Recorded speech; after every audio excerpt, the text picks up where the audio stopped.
The illusion of harmlessness. You still think caring about sports is harmless entertainment? Just a game, just fun, just something people use to blow off steam.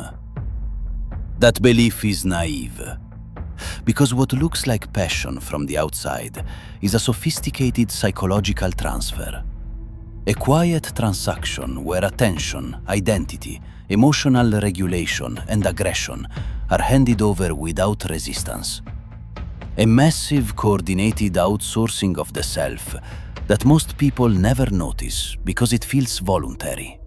While millions of people scream at televisions, paint their faces in ritual colors, and let their cortisol spike or collapse based on the movement of a ball, there is a smaller group doing something else entirely. They are not watching the scoreboard. They are watching the people.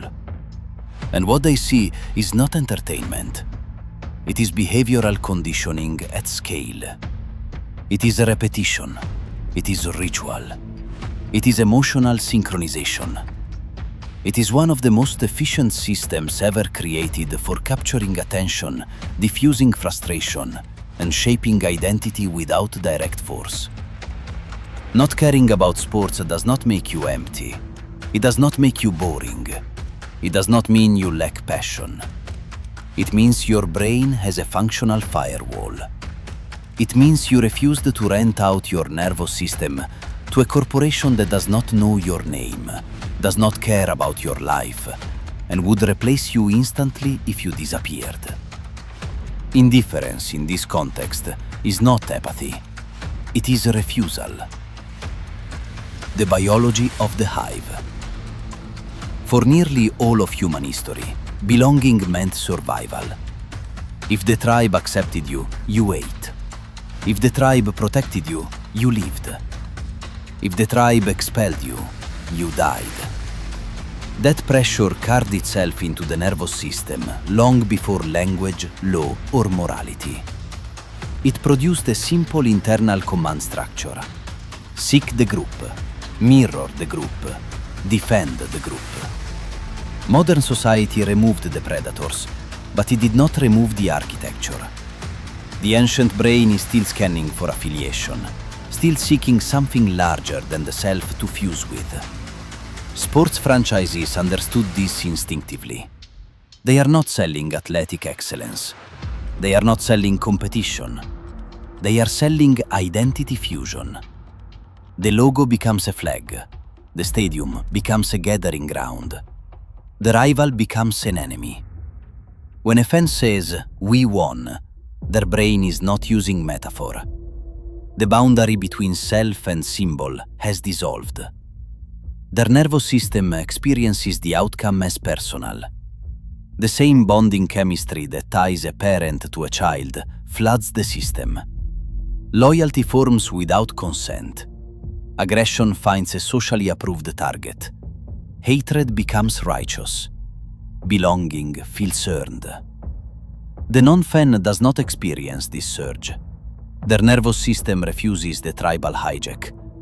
They do not default to us versus them.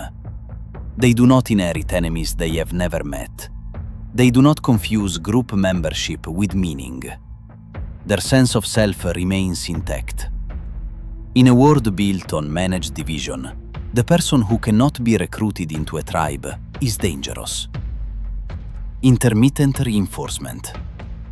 Why does the obsession feel physical? Why does the score demand attention? Why does a loss poison an entire day? It is not love. It is not loyalty. It is not a tradition. It is intermittent reinforcement. The most addictive reward schedule the human brain has ever evolved to respond to. The same mechanism that powers slot machines, toxic relationships, compulsive scrolling, and systems designed to keep attention locked through uncertainty. The uncertainty is the drug. The possibility of victory keeps dopamine circulating. The possibility of loss keeps attention tense and vigilant. If the outcome were guaranteed, interest would evaporate. Stability kills engagement. Instability sustains it. Fans are not watching a game. They are pulling a lever.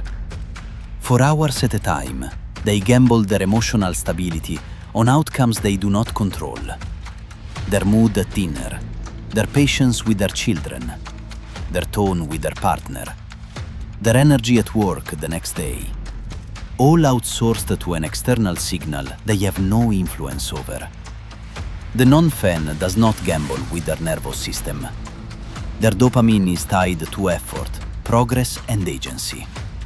They are rewarded by movement, not observation. They do not wait for permission to consent to feel fulfilled. Their emotional state is not leased to randomness. This is not superiority. It is sovereignty. Borrowed power. There is a reason posture changes after a win. When a team succeeds, fans feel taller, stronger, more confident. Testosterone rises, dominance signals increase. The body responds as if it has personally conquered something meaningful. It feels real because the brain treats it as real. But the power is borrowed. It is power without responsibility. Victory without risk. Triumph without effort. The ego expands without substance underneath it. When the team loses, the language changes. They played terribly. They let us down. The pronoun shifts. The ego detaches from failure while clinging to victory. This is not accidental. It is a defense mechanism designed to protect a fragile sense of worth. If you do not care about sports, you do not need borrowed victories. You do not inflate or collapse based on someone else's performance. You do not need to parasitize success to feel valuable. Your self-worth is not on loan. That stability is often misread as coldness. It is not. It is ownership. The empathy drain. Society praises sports fans as passionate, emotional, deeply invested. What it rarely acknowledges is cost. Human empathy is finite. Attention is finite. Emotional energy is finite. When a person pours their caring capacity into rivalries, symbols, and outcomes that do not affect their actual life, something else is neglected. Presence for their children, focus for their mission, sensitivity to their partner, awareness of the systems shaping their future. They are emotionally exhausted without having moved an inch. The non-fan practices empathy rationing, not because they lack feeling, but because they value precision. They invest care where feedback exists, where effort compounds, where presence changes outcomes. They direct emotional energy inward and forward, not outward and sideways. They are not spectators of life. They are participants. Bread and circuses.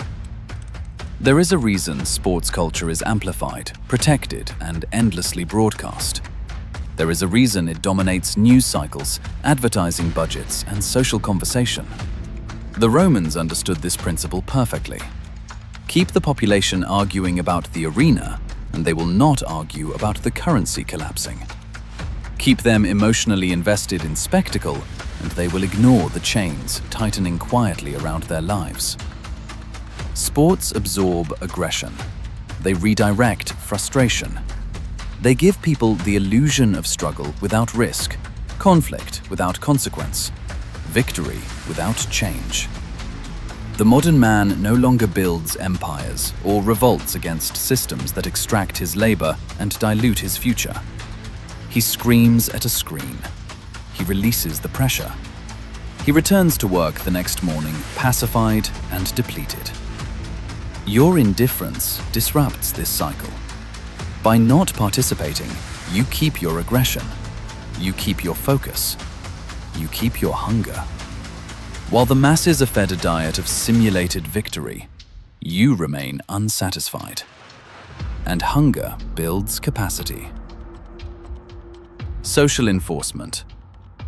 People who do not care about sports are labeled boring, awkward, detached, antisocial. This is not observation, it is enforcement. A subtle attempt to shame you back into alignment. Because if you are not distracted, you might start noticing patterns.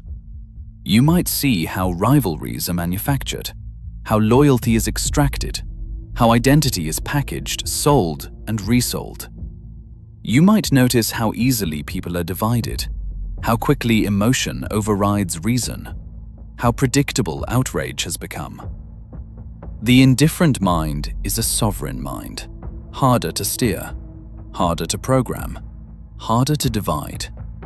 You do not respond to the us versus them triggers that keep populations fragmented and manageable. The cost of spectatorship. There is an unspoken trade embedded in mass spectatorship. Time is exchanged for stimulation. Agency is exchanged for narrative. Creation is exchanged for observation. 3 hours spent watching someone else struggle is 3 hours not spent advancing your own life. Over years, this compounds. Careers stagnate, relationships thin, bodies weaken, ambitions dull. The spectator feels busy, emotionally engaged, and exhausted, yet nothing has changed. The non-spectator accumulates quietly.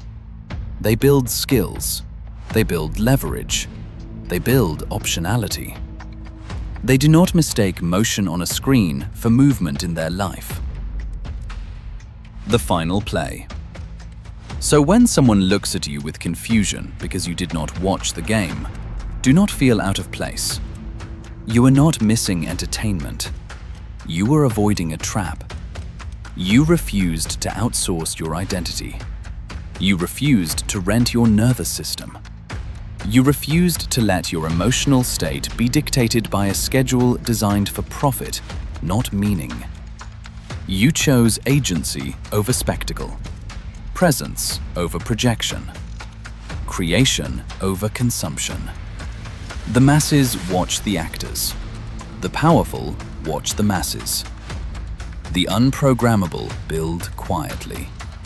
And when the noise fades, when the distractions lose their grip, when the spectators look up wondering where the time went, it is the builders who remain standing.